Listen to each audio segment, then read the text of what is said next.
semua orang kudus itu pasti punya masa lalu ya, hidup dalam dosa, tetapi setiap orang berdosa yang dibenarkan itu punya masa depan yang baru dalam Kristus. Kalau saya belum didoakan sama pendeta, saya belum lepas nih. Iya, dari saya kutuk. harus kayak satu pembatas gitu ya. Iya. Bagaimana saya lepas? Doa pelepasan, gitu kan? Nah itu, kayak gitu gimana tuh Pak Alex? Orang tua punya keburukan, misalnya ya, keburukan orang tua punya kebiasaan, misalnya ya Sobat Rida, bercerai, judi gitu ya. Aduh. Nggak pakai K ya, itu nyanyinya enak, Judika. Ini judi saja, oke? Nah, keburukan orang tua kok kebetulan anak juga melakukan hal yang sama. Wah. Kita tadi kan cerita Sobat Rida, saya pernah tahu gitu ya, neneknya cerai, mamanya cerai, anaknya terancam cerai. Waduh. Kayak gitu tuh Sobat Rida. Saya jadi mikir, ini kutuk keturunan atau bukan sih? Atau cuman kebetulan? Atau cuman atau kebetulan, atau memang ada satu hal yang diteruskan ke anak-anak gitu ya, ke anak cucu gitu ya. Apa? Ini namanya apa? Ya. Kita hari ini bicara sama siapa? Kita akan bicara bersama Pastor Alex Nanlohi dari Perkantas, Jakarta. Kita mau sapa dulu. Shalom Pastor Alex. Halo. Shalom Pak Alex, halo. Halo, shalom terima Pak kasih. Nathan, Pak Jo, dan juga Sobat Batra Yuda. Makasih sudah join di Batra Yuda FM. Bagaimana kabarnya Pastor? Baik? Puji Tuhan, baik. Puji Tuhan. Sehat, terima kasih. Kebetulan Pastor Alex kan juga dari Perkantas gitu ya. Betul. Juga pasti melayani generasi ya, generasi anak-anak kuliah begitu ya, rekan-rekan yang ada di universitas. Mungkin juga banyak sekali yang menanyakan tentang kutuk keturunan. Wah, betul nggak sih Pastor? Berat banget ya pertanyaannya Pastor. Tapi kita mau definisikan dulu ini. Kita dudukkan di posisi yang benar dulu. Kutuk keturunan ini apa Pastor sebenarnya? Nah, ini sebenarnya istilah yang saya pikir lahir dari beberapa pemahaman terhadap apa yang ada di dalam Alkitab. Yang mengatakan misalnya bahwa Tuhan akan meneruskan hukumannya kepada generasi ketiga sampai keempat begitu. Jadi seolah-olah ya kalau kita membacanya, wah ini karena diturunkan begitu ya. Sementara di sisi yang lain saya pikir ada cara untuk memahami ayat tersebut dengan lebih tepat. Mungkin begitu ya secara awalnya. Oke, baik. Itu pemahamannya orang gitu ya. Wah, berarti diturunkan, ada sebuah hal yang buruk diturunkan untuk anak cucunya begitu ya. Nah, tadi kembali ke topik keburukan orang tua menurun ke anak. Nah, apakah ini juga adalah satu jenis kutuk keturunan atau gimana, Pastor? Nah, mungkin saya coba jelaskan sebentar dari beberapa ayat juga waktu kita berbicara tentang apakah kutuk keturunan itu sesuai atau dinyatakan di Alkitab, apakah demikian seperti yang kita pahami termasuk yang tadi Pak Nathan katakan. Tetapi ada ayat di dalam Yehezkiel, ayat Yehezkiel pasal yang ke-18, kalau kita melihat dalam ayat 18 sampai 20 ya. Nah, saya coba bacakan ayatnya. Ayahnya yang melakukan pemerasan, yang merampas sesuatu dan yang melakukan hal-hal yang tidak baik di tengah-tengah bangsanya, sungguh ia akan mati karena kesalahannya. Tetapi kamu berkata, nah jadi ini ada pemahaman yang juga di masanya waktu itu ya. Tetapi kamu berkata, mengapa anak tidak turut menanggung kesalahan ayahnya? Karena anak itu melakukan keadilan dan kebenaran, melakukan semua ketetapanku dengan setia, maka ia pasti hidup. Orang yang berbuat dosa, itu yang harus mati. Nah, perhatikan kalimat ini ya. Anak tidak akan turut menanggung kesalahan ayahnya, dan ayah tidak akan turut menanggung kesalahan anaknya. Orang benar akan menerima berkat kebenarannya, dan kefasikan orang fasik akan tertanggung atasnya. Jadi secara sederhana, kalau kita melihat bahwa tidak tepat kalau kita katakan bahwa ini bicara hukumannya jadi diturunkan, makanya karena bapaknya begitu, anaknya juga jadi begitu. Saya pikir ketika Alkitab berbicara ya, ayat-ayat yang mengatakan akan menanggungkan kepada keturunan ketiga dan keempat, itu masalahnya begini, bahwa kita tidak bisa menutup mata bahwa kita lahir di dalam kehidupan yang sudah tercemar oleh dosa. Nah, itu semua manusia berdosa. Jadi baik papanya, baik anaknya, baik kakeknya. Nah, yang menarik adalah lingkungan terdekat ini yang biasanya jadi contoh. Lingkungan terdekat ini yang membentuk gitu ya, sehingga ketika Alkitab sebenarnya mengatakan keturunan yang ketiga dan keempat, ini bukan berarti menanggung apa yang bikin salah generasi pertama, yang nanggung ke bawah. Ini berbicara bahwa ketika generasi ketiga, keempat mengulangi dosa yang sama dengan apa yang dilakukan sebelumnya, maka ya mereka akan menanggung akibat dosa atau hukuman dosa itu. Nah, di samping itu pemahaman ayat-ayat misalnya tentang generasi ketiga, keempat, bahwa apa yang dilakukan oleh generasi sebelumnya pasti punya dampak sadar atau tidak.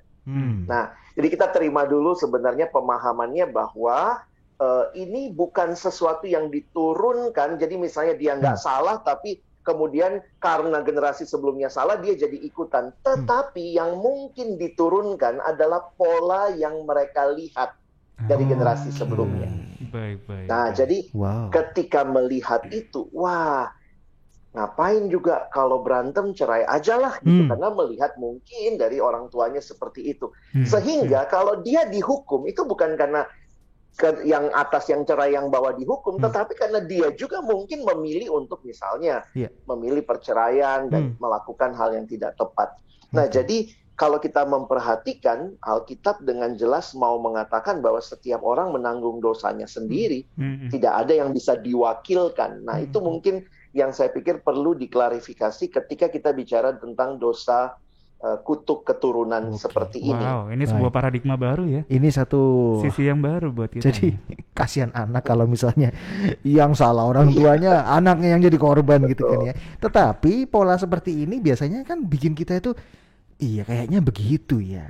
Kutuk keturunan tuh kerjanya begini ya. Padahal ya bukan karena salah papanya, mungkin karena polanya sama, akhirnya anaknya menjalani apa yang papanya jalani. Ada juga yang cerita kan, iya nih saya cerai gara-gara papa saya tuh dulu cerai juga tuh. Sama juga itu ya Pak ya. Kondisi ini ya Pak Alex ya. Misalnya ketika kita dalam masa mudanya punya hubungan yang mempermainkan lawan jenis, terus kita punya anak yang perempuan gitu ya. Waduh, iya bener tuh. Itu kan juga sama, itu populer sekali di kita ya. Jadi, waduh, saya punya anak perempuan lagi. Nanti diginiin kayak saya dulu gimana? Saya dulu memperlakukan itu sebenarnya hal yang sama, bukan karena saya begitu anak saya pasti begitu kan, tapi karena memang mungkin anak juga mempelajari pola hidup yang sama seperti itu ya Pak ya. Saya melihatnya di sinilah saya pikir penting sekali justru kita melihat kuasa Injil, kuasa kematian dan kebangkitan Kristus yang memberikan bagi kita masa depan. Sehingga kalau papanya misalnya penjudi, tidak pasti atau tidak harus kita mengatakan pasti anaknya juga penjudi. Karena kuasa Kristus sanggup mengubahkan manusia berdosa. Dan bagi saya itu yang kadang-kadang kita nggak lihat. Kita lebih lihatnya papanya begini, mamanya begini. Kita nggak lihat bahwa dalam Kristus dia manusia baru, ciptaan baru. Sehingga ada satu kalimat yang bagi saya selalu berkesan dalam bahasa Inggris bilang begini. Every saints have a past. And every sinner have a future. Semua orang kudus itu pasti punya masa lalu ya, hidup dalam dosa. Tetapi setiap orang berdosa yang dibenarkan itu punya masa depan yang baru dalam Kristus. Jadi saya jujur aja kadang melihat orang-orang yang fokus kepada kutuk-kutuk keturunan karena konsep yang tidak tepat atau tidak utuh, lebih sibuk berpikir tentang apa yang terjadi karena dosa orang tua saya. Tidak melihat apa yang Tuhan sanggup kerjakan ketika saya menyerahkan diri saya kepada Tuhan dan saya punya masa depan untuk tidak mengulangi apa yang orang tua saya lakukan. Wow, luar biasa. Ada satu fenomena lagi Pastor Alex yang selain yang Pak Alex bilang tadi ya, bahwa percaya bahwa doa dari mungkin pendeta, mohon maaf ya, dari hamba Tuhan itu lebih manjur nih. Benar. Kalau saya belum didoakan sama pendeta, saya belum lepas nih. Iya, dari saya harus kayak satu pembatas gitu ya. Bagaimana saya lepas? Doa pelepasan, gitu kan? Nah itu, kayak gitu gimana tuh Pak Alex? Dengan terjadinya orang mikirnya berarti harus ke pendeta nih, doa pelepasan dulu gitu ya, baru bisa lepas. Kayak gitu gimana Pastor?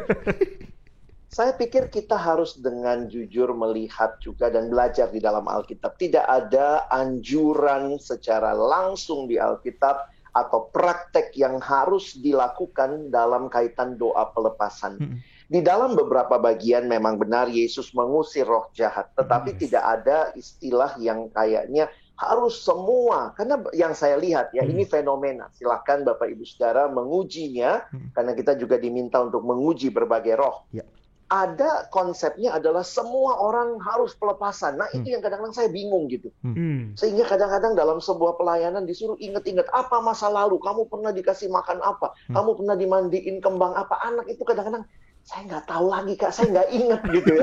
Jadi, tapi dipaksa untuk mengingat dan katanya harus pelepasan untuk kutuk-kutuk dosa masa lalu yang bahkan kamu tidak tahu. Nah, sekali lagi saya melihat ketika hal-hal ini menjadi fokus dan pola yang dianjurkan, kelihatannya kok tidak berfokus kepada kuasa Kristus yang membebaskan. Sehingga di dalam Alkitab, saya senang sekali dengan ayat yang mengatakan di dalam Kolose pasal 1, di dalam ayat ini dikatakan Kolose 1, sebentar ya, di ayat yang ke-13 dan ayat yang ke-14. Ia, Yesus, telah melepaskan kita dari kuasa kegelapan dan memindahkan kita ke dalam kerajaan anaknya yang kekasih. Di dalam Dia, kita memiliki penebusan kita, yaitu pengampunan dosa. Jadi, kalau dikatakan bagaimana saya lepas dari semua kutuk-kutuk begitu ya, apapun yang kita sebut, ya terima Yesus. Dan waktu kita terima Yesus, maka sebenarnya pelepasan yang sangat luar biasa itu telah terjadi di dalam nama Yesus. Untuk beberapa orang, saya harus katakan bahwa memang ada untuk beberapa orang yang mungkin dalam kelemahan imannya, mungkin dulu pernah makan sesuatu, nelen sesuatu, dapat jimat atau apa. Kadang-kadang mereka perlu melihat itu keluar begitu ya. Sehingga akhirnya memang ada hamba-hamba Tuhan yang melakukan pelayanan pelepasan. Tetapi jangan berpikir sebaliknya bahwa kalau saya belum pelepasan, maka Yesus saja tidak cukup, saya harus dilepaskan. Padahal tadi dikatakan, iya, Yesus telah melepaskan kita. Dan ingat bahwa roh yang ada di dalam kita lebih besar dari yang ada di dunia ini. Jadi jangan kemudian beralih dari roh kudus yang berdiam dalam kita yang besar itu, kita beralih kepada harus ke pendeta tertentu, karena kalau nggak sama dia, saya nggak lepas gitu loh. Jadi kayak mengecilkan kuasa. Iya, benar. Setuju. Bahkan juga ada statement dari rekan hamba Tuhan yang saya kenal gitu ya. Dia saja bilang kok, kalau nggak ngaku, kalau nggak mau berubah, percuma. Gitu loh. Kalau nggak mau nggak lepas. Kalau dia nggak bilang mau, percuma saya mau doain. Jadi selalu saya akan tanyakan gitu loh, mau nggak lepas, mau nggak terima Yesus. Itu sebagai sebuah pengakuan gitu ya, bahwa udah deh, ini hidup lama dan ini hidup baru saya. Pak Pendeta ini bantu saya, begitu ya Pak Alex ya? Betul, ya itu Pak Pendetanya membantu, bukan kalau nggak didoakan oleh orang pendeta tertentu, wah saya nggak lepas loh. Kuasa Kristus itu yang melepaskan kita. Nah, makanya saya katakan tadi, ada orang-orang yang mungkin dalam kelemahannya karena mungkin baru percaya, dulu sangat terikat. Nah, itu yang biasanya saya lihat Tuhan juga bermurah hati ya. Mungkin dia melihat apa yang dia telan, tahu-tahu waktu didoakan keluar paku dan segala macam. Tapi yang melepaskan dia bukan pendetanya ya. Yang melepaskan itu kuasa Kristus yang dia terima dalam hidupnya. Itu kunci penting ya. Itu tuh suka dibelok-belokin tuh ya. Kalau nggak keluar, berarti saya belum lepas. Kalau nggak keluar. Dan akhirnya ada orang yang sibuk tuh, karena saya ke hamba Tuhan ini nggak lepas Kak, saya pergi lagi ke yang lain. Saya bilang, kamu udah dalam Kristus kok nyarinya. Nah itu sedihnya begitu. Iya. Keluarnya masih sedikit Kak ini Kak. Hamba Tuhan yang memanfaatkan hal seperti itu, nah itu lebih sedih lagi. Waduh. Ditarik lagi. Aduh, itu hal lain ya. Ya itu Alex Tarlohi bicara tentang keburukan orang tua menurun pada anak. Apakah itu kutuk keturunan? Gini Pastor, bisa nggak sih kita clearkan dalam hidup misalnya soal kutuk keturunan yang merupakan konsepnya kita adalah kalau papa ngelakuin itu, saya bisa ngelakuin itu karena papa saya juga punya kebiasaan seperti itu, kakek saya juga sama. Perlu nggak saya cari tahu gitu ya, papa saya gitu, saya kena nggak ya? Saya juga dapat gak ya kutuk keturunan itu ya? Perlu, atau kalaupun perlu gimana cara cari tahunya? Gitu Pastor. Saya pikir satu sisi yang perlu dihayati ya, itu yang tadi di awal saya katakan. Jadi kalau kita membuang dulu deh istilah kutuk keturunan, kita melihat aja bahwa kita manusia berdosa, papa kita manusia berdosa. Apa yang mungkin kita lihat Nah, ini sudah masuk lebih kepada psikologi ya, psikologis, bahwa apa yang kita lihat, apa yang kita dengar, cara kita dibesarkan, itu mempengaruhi kita. Nah, karena itu kita harusnya aware gitu ya dengan hal-hal yang jadi kelemahan-kelemahan kita, yang juga mungkin kita bisa pelajari dari riwayat keluarga. Makanya di dalam beberapa pelayanan counseling untuk keterikatan ya, saya pakai istilah keterikatan ya, itu orang biasanya akan dilihat dan ditolong masa lalunya, lihat riwayat keluarganya. Selalu ada pertanyaan, misalnya papa kamu bagaimana, mama kamu seperti apa. Dan itu sadar atau tidak itu membentuk kita. Nah, karena itu saya pikir perlu kita aware dan waspada bahwa hal yang mungkin mengalir dalam riwayat keluarga itu mungkin dilakukan kembali karena itu terekam secara khusus di bawah sadar. Misalnya sering melihat orang tua melakukan kekerasan suami ke istri begitu ya, atau istri ke suami dengan kekerasan verbal. Saya bertemu dalam konseling pranikah dengan orang-orang yang selalu ketakutan. Saya takut, Kak, nanti saya lakukan seperti papa saya ke mama.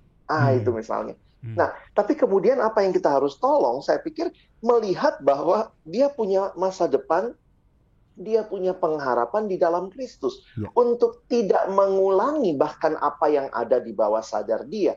Dan karena itu mungkin perlu ditolong, mungkin perlu dilatih, karena apa ya, refleks itu kalau bawah sadar kan refleks sekali ya.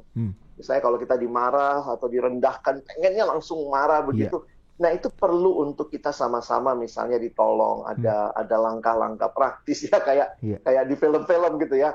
Tarik napas ya, atau mungkin kita peluk diri yang dengan ini ya. Pokoknya hal-hal seperti itu bagi saya, kalau dia sudah dalam Kristus, berarti dia sebenarnya sudah bebas dari semua kutuk, dari semua dosa dalam arti hukuman dosa, tetapi dia harus berjuang untuk hidup supaya tidak jatuh di dalam hal-hal yang mungkin dia sudah lihat dan alami dari riwayat keluarga. Baik. Jadi ini kunci buat kita gitu ya. Jangan takut, jangan terkuasai oleh apa yang orang tua kita lakukan masa lalu kita gitu ya. Tapi kita perlu sadar bahwa kita punya potensi melakukan hal yang sama karena mungkin polanya sama. Dan kita harus ubah, itu ya kuncinya. Baik, kita masih bicara bersama Pastor Alex. Ada pertanyaan lagi, Jonathan? Silakan. Kesimpulan deh, Pak Alex, untuk menutup sesi kita ini ya. Sesi konseling kali ya. Sesi penjelasan. Kesimpulan Pak Alex, silakan Pak Alex. Baik, di dalam Kristus kita dilepaskan dari semua kutuk. Dan itu hal yang pasti, hal yang kita pegang. Dan kita semua tidak bisa mengubah masa lalu. Kita bahkan tidak bisa memilih di keluarga mana kita dilahirkan. Tetapi kita di dalam Tuhan bisa memutuskan dan memilih masa depan seperti apa yang Tuhan sediakan bagi kita. Karena itu hiduplah di dalam firman Tuhan, membaca, merenungkan firman-Nya, hiduplah dalam komunitas umat Tuhan yang sama-sama terus bertumbuh, dan jangan kemudian takut dengan masa lalu, tapi mari melihat Kristus dan maju melangkah dengan pasti ke masa depan. Saya pikir itu yang bisa saya sampaikan. Dahsyat ya. Luar biasa. Narasumber kami Pastor Alex Nanlohi, ada Instagramnya juga. Jadi kalau misalnya Anda mau lihat kesehariannya Pastor Alex, apa yang mau diposting, karena rutin sekali postingnya ya. Jadi moga-moga bermanfaat buat Anda. Di mana, Ju? Anda bisa follow di Alex Nanlohi 74 ya. Silakan. ALEXNANLOHY 74. Silakan di follow. Di situ ya. Pastor Alex, kita ucapin makasih banget hari ini kalau bicara soal kutuk keturunan gitu ya. Mungkin habis gini kita mau doa pelepasan. Buat siapa emang? Saya udah janji sama Bapak Pendeta yang itu. You are listening to pujian terbaik yang memberkati 96.4 Bahtera Yuda FM. The sound of faith, hope, and love.